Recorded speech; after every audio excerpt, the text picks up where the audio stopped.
So let's tackle the letter B, maybe your freebie, in this wonderful script called Vivaldi. It's a pretty complicated letter, and I've come up with two support structures to help us get the outline of the letter right. One is I've divided each letter into 4 quadrants, so in a sense a simple grid system. And if you download this form from our website, then that's a practice sheet for you. So we're going to use this grid system to help us get the structure right. And the other thing, the other support system I have for us is I've found the negative spaces, the negative shapes in all of these letters. And in the letter B, there are 2 of them. One is almost a triangle here, a triangle with one side of the triangle is definitely concave, curved. And then this shape here that I call sort of a Golden Gate Bridge shape. If when we're finished our letter, if we can see those shapes, then we've probably got our letter pretty accurately drawn. So I'm going to go ahead and draw here real quickly a ratio. This one is 3 by 5. These columns show the letters from most narrow to most wide. This is right in the middle, about 3 by 5, which is right about there. And the crosshairs, if you will, through the middle of it. Okay, that gives us a map to start getting the drawing right.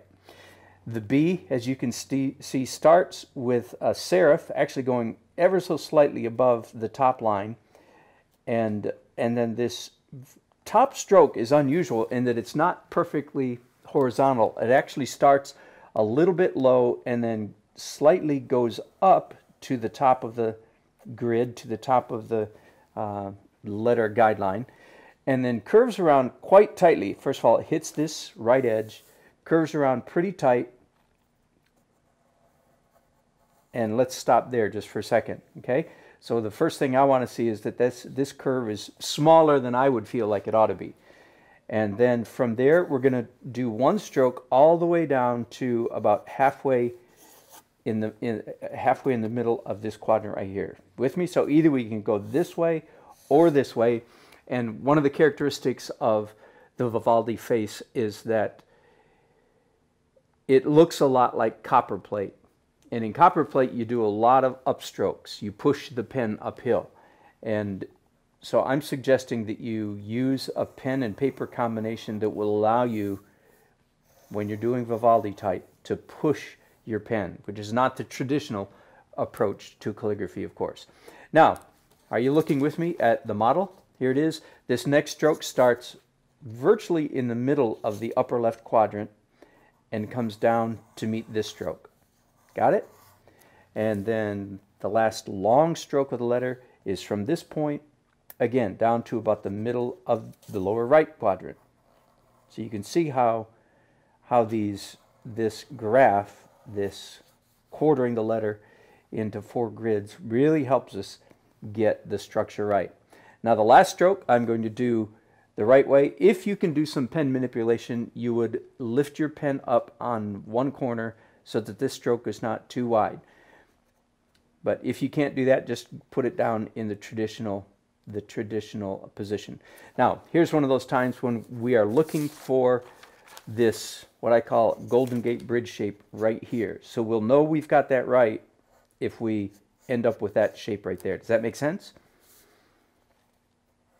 So from here to the far right and then down to meet this stroke. Okay? If I've done it right, and I'm close, then these 2 lines will almost touch, and as you can see, they don't. So that's not, perhaps this loop should come down a little bit further, or this loop actually should go up a little bit higher, and I think it's more the latter. This should go higher.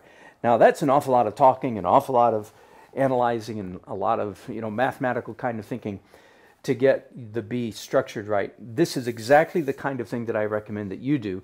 And then here's another trick that I've given you. Instead of drawing on the first page of your pad of paper, start on the back page and work forward. So now you bring a clean sheet down, and now you should be able to trace that first letter making slight adjustments as you go along so that you can get all the details right. In other words, you look what's not right about this and make those slight corrections. Does that make sense? And then you will do the same thing. There we go. You do the same thing page after page after page until you really have the letter B at your fingertips. That's a pretty good B. Got it? I would do several more pages, but that's enough for now. Let's go now to the dip pen, and I'm going to draw myself a quick little guideline. I think for the pen, I'm using a Speedball C nib, of course, and it's a number 3, so medium narrow nib. The Vivaldi font, the Vivaldi type, is a fairly light and airy type. We don't want it getting too thick. Okay, starting here, below the top line, guideline, back up to meet it, around a fairly tight loop there. And I'm going to start this stroke way over here and come all the way up there to meet that. And continuing here, I know I'm going to go all the way up to the midpoint of that quadrant, and then from there to the midpoint at the base of this one, and then here, if you can, your pen on an angle and then down flat. Okay? And again, yeah, kind of ratty. This is the way calligraphy really works, especially when you're learning a complex letter like this, like the letter B. There are several things. Of course, you can see that I changed my mind right there about where that loop should come out. Let me do another one without a guideline and see if I can get it better. If you weren't watching, I would get out a hairdryer, dry this, flip the page over, and trace till I get every letter just the way I want it. Does that make sense?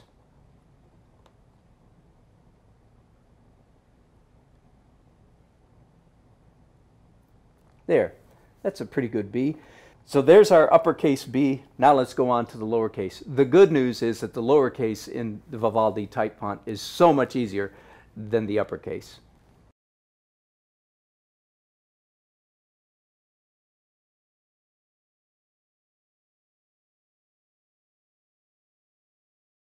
I'm following the italicized angle, and the loop of the B is just like that. Very, very simple. Again, the only thing that would maybe distinguish this from a straight up chancery cursive, chancery italic is that serif right there. Now let me do it with a pen.